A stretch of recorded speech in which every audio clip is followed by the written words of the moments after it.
ಪಂಜಾಬ್ನ ಅಮೃತಸರದಲ್ಲಿ ಭಾರಿ ಹೊಡೆದಾಟ ನಡೆದಿದೆ. ಪೊಲೀಸ್ ಸ್ಟೇಷನ್ ಮುಂದೆನೆ ಬಡದಾಡ್ಕೊಂಡಿದ್ದಾರೆ. ಯಾವಾಗಲೂ ಕೂಡ ಪಂಜಾಬ್ನಲ್ಲಿ ಇತ್ತೀಚೆಗಂತೂ ಈ ರೀತಿಯಾದಂಥ ದೋಂಬಿಗಳು ಜಾಸ್ತಿ ಆಗಿದೆ, ಗಲಾಟೆಗಳು ಜಾಸ್ತಿ ಆಗಿರುವಂಥದ್ದು. ಪೊಲೀಸರ ಮೇಲೆ ಹಲ್ಲೆ ಎಲ್ಲ ಮಾಡಿದ್ರು, ಅದು ಕೂಡ ನೋಡ್ತಾ ಇದ್ರಿ. ಮೊನ್ನೆ ಎಲ್ಲ ಸಾಕಷ್ಟು ಪ್ರಕರಣಗಳು ಆ ರೀತಿಯಾಗಿ ನಡೆದಿತ್ತು. ಈಗ ಪೊಲೀಸ್ ಸ್ಟೇಷನ್ ಮುಂದೆನೆ ಬಡದಾಟ ಆಗಿದೆ, ಭಾರಿ ಹೊಡೆದಾಟ ಆಗಿರುವಂಥದ್ದು. ಆ ದೃಶ್ಯಾವಳಿಗಳು ನಿಮಗೆ ತೋರಿಸ್ತಾ ಇದೀವಿ. ಯಾವ ರೀತಿಯ ಕಾನೂನು ಸುವ್ಯವಸ್ಥೆ ಅನ್ನುವಂಥದ್ದು ಮಿತಿಮೀರಿ ಹೋಗ್ತಾ ಇದೆ ಪಂಜಾಬ್ನ ಅಮೃತಸರದಲ್ಲಿ ಅನ್ನುವಂಥದ್ದನ್ನ ಗಮನಿಸಬಹುದು ನೀವು.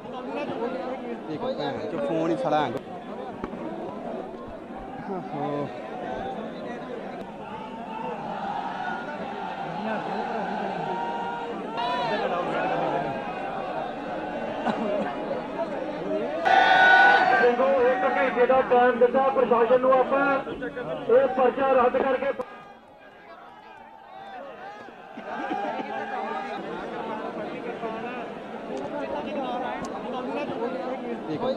फोन ही खड़ा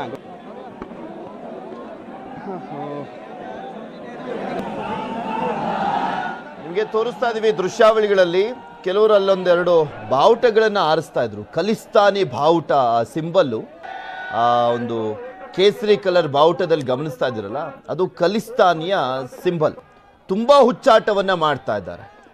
ದೇಶದ ಆಂತರಿಕತೆಗೇನೆ ಒಂದು ಸವಾಲೊಡ್ಡುವಂತ ಕೆಲಸವನ್ನ ಮಾಡ್ತಾನೆ ಬರ್ತಾ ಇದ್ದಾರೆ. ಅದು ಇನ್ನೂ ಕೂಡ ಮುಂದುವರೆದಿರುವಂಥದ್ದು. ಮೊನ್ನೆನೂ ಕೂಡ ಪೊಲೀಸರ ಮೇಲೆ ಅಟ್ಯಾಕ್ ಮಾಡಿದ್ರು. ಆ ಕುದುರೆಯನ್ನು ಏರಿ ಪೊಲೀಸರ ಮೇಲೆ ಯಾವ ರೀತಿಯಾಗಿ ಹಲ್ಲೆಗೆ ಮುಂದಾಗಿದ್ರು ಅನ್ನುವಂಥದ್ದು ನಿಮ್ಗೆ ಗೊತ್ತಿದೆ. ಈಗ ಮತ್ತೆ ಅದೇ ರೀತಿಯಾದಂಥ ಒಂದು ಹುಚ್ಚಾಟವನ್ನ ಮಾಡ್ತಾ ಇದ್ದಾರೆ. ನಿಮಗೆ ತೋರಿಸ್ತಾ ಇದ್ವಿ ದೃಶ್ಯಗಳಲ್ಲಿ. ಆ ಬಡಿಗೆಗಳನ್ನು ಇಟ್ಕೊಂಡು, ದೊಣ್ಣೆಗಳನ್ನು ಇಟ್ಕೊಂಡು ಪೊಲೀಸರ ಮೇಲೇನೆ ಹಲ್ಲೆಗೆ ಯಾವ ರೀತಿಯಾಗಿ ಮುಂದಾಗಿದ್ದಾರೆ. ಎಷ್ಟು ರಂಪಾಟ ರಾಮಾಯಣ ಮಾಡ್ತಾ ಇದ್ದಾರೆ, ದೊಂಬಿ ಮಾಡ್ತಾ ಇದ್ದಾರೆ, ಹೊಡೆದಾಡ್ತಾ ಇದ್ದಾರೆ ಅನ್ನುವಂಥದ್ದನ್ನ ಗಮನಿಸಬಹುದು.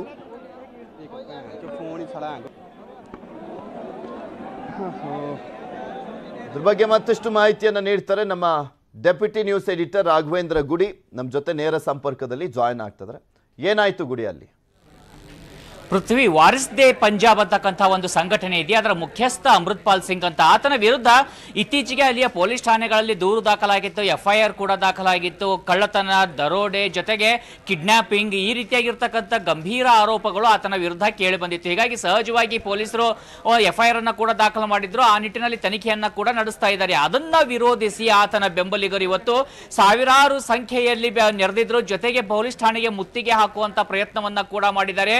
ಕೈಯಲ್ಲಿ ಕತ್ತಿಯನ್ನ ಹಿಡಿದು, ಗನ್ನುಗಳನ್ನ ಹಿಡಿದು, ಈ ಒಂದು ಪಂಜಾಬ್ ಏನಾಗ್ತಾ ಇದೆ, ಇದು ಖಾಲಿಸ್ತಾನಿ ಮೂವ್ಮೆಂಟ್ ಶುರುವಾಗಿತ್ತಲ್ಲ 1984-85 ಸಮಯದಲ್ಲಿ, ಆ ರೀತಿಯಾಗಿರ್ತಕ್ಕಂಥ ವಾತಾವರಣಗಳು ಕಾಣೋದಕ್ಕೆ ಶುರುವಾಯ್ತಾ ಅಂತ ಹೇಳಿ ಆತಂಕ ಪಡುವ ರೀತಿಯಲ್ಲಿ ಮಟ್ಟದಲ್ಲಿ ಅಲ್ಲಿ ಈ ರೀತಿಯಾಗಿರ್ತಕ್ಕಂಥ ಘಟನೆಗಳು ಪದೇ ಪದೇ ನಡೀತಾ ಇದ್ದಾವೆ. ಅದರಲ್ಲೂ ಕೂಡ ಆಮ್ ಆದ್ಮಿ ಸರ್ಕಾರ ಅಲ್ಲಿ ಬಂದ ನಂತರದಲ್ಲಿ ಈ ಒಂದು ಘಟನೆಗಳು ಮತ್ತಷ್ಟು ತ್ವರಿತಗೊಂಡಿರುವಂತದ್ದು ಕೂಡ ಸಾಕಷ್ಟು ಪ್ರಶ್ನೆಗೆ ಕಾರಣ ಆಗ್ತಾ ಇದೆ. ವಿಪಕ್ಷಗಳಿಂದ ಆರೋಪಕ್ಕೂ ಮತ್ತೆ ಆಕ್ರೋಶಕ್ಕೂ ಕೂಡ ಕಾರಣ ಆಗ್ತಾ ಇದೆ.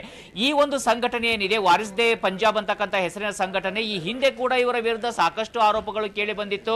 ಅವರ ಫೇಸ್ಬುಕ್ ಇರ್ಬೋದು, ಇನ್ಸ್ಟಾಗ್ರಾಮ್ ಇರ್ಬೋದು, ಟ್ವಿಟರ್ ಇರ್ಬೋದು, ಅವುಗಳ ಅಕೌಂಟ್ ಅನ್ನ ಕೂಡ ಬ್ಯಾನ್ ಮಾಡಲಾಗಿದೆ. ಯಾಕಂದ್ರೆ ಅಷ್ಟು ಒಂದು ವ್ಯಗ್ರವಾಗಿರ್ತಕ್ಕಂಥ ಉಗ್ರವಾದಂತಹ ರೀತಿಯಲ್ಲಿ ಅವರ ಒಂದು ಹೇಳಿಕೆಗಳು ಅಥವಾ ಅವರು ಮಾಡ್ತಿದ್ದಂಥ ಟ್ವೀಟ್ಗಳಿರ್ಬೋದು, ಸಂದೇಶಗಳಿರ್ಬೋದು, ಅವೆಲ್ಲವೂ ಕೂಡ ಇರ್ತಾ ಇತ್ತು. ಆ ಸಮಯದಲ್ಲೂ ಕೂಡ ಅವರ ವಿರುದ್ಧ ಸಾಕಷ್ಟು ಪ್ರಕರಣಗಳು ಕೂಡ ದಾಖಲಾಗ್ತಾ ಇದ್ದಾವೆ.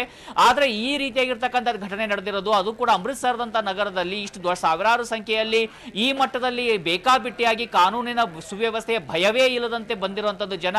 ಅಲ್ಲಿ ಸಾಕಷ್ಟು ಅಂದ್ರೆ ಒಂದು ಜನರಲ್ಲಿ ಆತಂಕಕ್ಕೆ ಈಡಾಗ್ತಾ ಇದೆ. ಜೊತೆಗೆ ಅಲ್ಲಿ ಸರ್ಕಾರಗಳು ಏನ್ ಮಾಡ್ತಾ ಇದಾವೆ, ಅಲ್ಲಿಯ ಪೊಲೀಸರು ಏನ್ ಮಾಡ್ತಾ ಇದ್ದಾರೆ, ಯಾಕಂದ್ರೆ ನಾವು ದೃಶ್ಯದಲ್ಲೂ ಕೂಡ ನೋಡ್ತಾ ಇದೀವಿ, ಪೊಲೀಸರು ಸೈಲೆಂಟ್ ಆಗಿ ಹಿಂದೆ ನಿಂತವರ ತರ ಕಾಣಿಸ್ತಾ ಇದ್ದಾರೆ. ನಾವು ಒಂದು ವಿಷಯಗಳನ್ನ ಇಲ್ಲಿ ಪಂಜಾಬ್ ನಾವು ತಿಳ್ಕೊಂಡಂತ ಒಂದು ಸಾಮಾನ್ಯವಾಗಿರ್ತಕ್ಕಂಥ ರಾಜ್ಯಗಳ ರೀತಿಯಲ್ಲ ಪೃಥ್ವಿ. ಅದು ಒಂದು ಪಾಕಿಸ್ತಾನದೊಂದಿಗೆ ಗಡಿಯನ್ನ ಹೊಂದಿಕೊಂಡಿರ್ತಕ್ಕಂಥ ರಾಜ್ಯ. ಜೊತೆಗೆ ಇತ್ತೀಚಿನ ಕೆಲ ದಿನಗಳಿಂದ, ಕೆಲ ವರ್ಷಗಳಿಂದ ಅಲ್ಲಿ ನಡೀತಿರ್ತಕ್ಕಂಥ ಬೆಳವಣಿಗೆಗಳು ಯಾವುದೂ ಕೂಡ ಒಂದು ಪೂರಕವಾಗಿರ್ತಕ್ಕಂಥ ಅಥವಾ ಸಮಾಧಾನ ತರವಾಗಿರ್ತಕ್ಕಂಥ ಬೆಳವಣಿಗೆಗಳು ನಡೀತಾ ಇಲ್ಲ. ಒಂದು ಕಡೆಯಿಂದ ಖಾಲಿಸ್ತಾನಿ ಮೂವ್ಮೆಂಟ್ ಮತ್ತೆ ಜಾಗೃತವಾಗ್ತಾ ಇದೆ ಅಂತ ಒಂದಿಷ್ಟು ಆರೋಪಗಳು ಕೇಳಿ ಬರ್ತಾ ಇದಾವೆ, ಮಾತುಗಳು ಕೇಳಿ ಬರ್ತಾ ಇದಾವೆ. ಮತ್ತೊಂದು ಕಡೆಯಿಂದ ನೋಡ್ತಾ ಇದ್ರೆ ಆ ಉಗ್ರವಾದಿ ಭಿಂಡ್ರೇವಾಲೆಯ ಸಾಕಷ್ಟು ಫೋಟೋಗಳನ್ನ ಪ್ರದರ್ಶನ ಮಾಡುವಂತ ಪ್ರಕ್ರಿಯೆಗಳು ಕೂಡ ನಡೀತಾ ಇದಾವೆ.